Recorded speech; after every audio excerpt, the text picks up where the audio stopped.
In order to find out when something is undefined, there's always two times that that'll happen.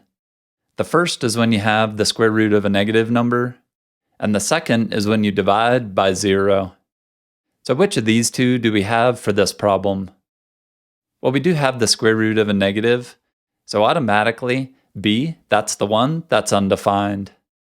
But that just means there's no answer, but the rest of them do, because anything to the power 0, that's just going to be 1. And then 0 divided by anything, that'll be 0. And 0 times anything, also 0. But if you were to try this one with the calculator, square root -4, enter, you get error. And that's the same thing as no answer, or undefined. But C was really close, because if that fraction was flipped, when you have 0 in the bottom, you are dividing by 0, and this would be undefined. So majority of the ones that you'll see will be with fractions. To find out when it's undefined, you're going to see when do we divide by 0? In other words, when is the bottom 0? Well, what could we change that x to make the bottom 0? Well, that's not bad. We could just do 3, because 3 minus 3, 0 in the bottom, and that's all for that one. So sometimes you could just see what to plug in to make it 0 in the bottom, but other times it's more difficult. What could we change this x to?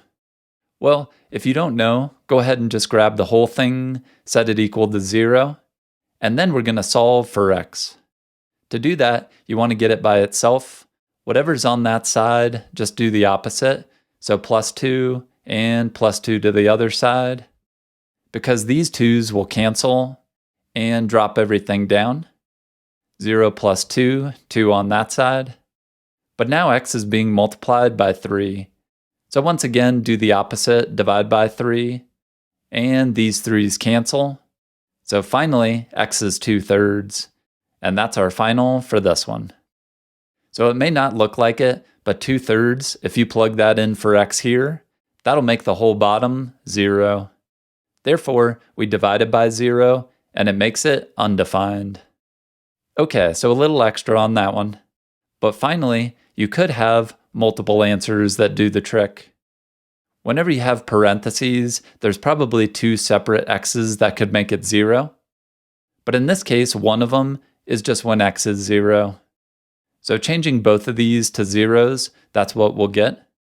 But 0 in front of parentheses, that'll multiply to make the whole bottom 0. And okay, if that's true, well, we know the other one's -2, so let's grab that. And that will do it, because -2 plus 2 inside the parentheses, that's 0, times anything is also 0. So those are our 2 x's that make it undefined. So these ones are not too bad. Once you know, these are the only 2 things we're looking for. And these are in the no calculator section. Here are 5 common no calculator problems if you want some more practice with those. Let me know what questions you run into. You got these. We'll see you in the next video. Toodles.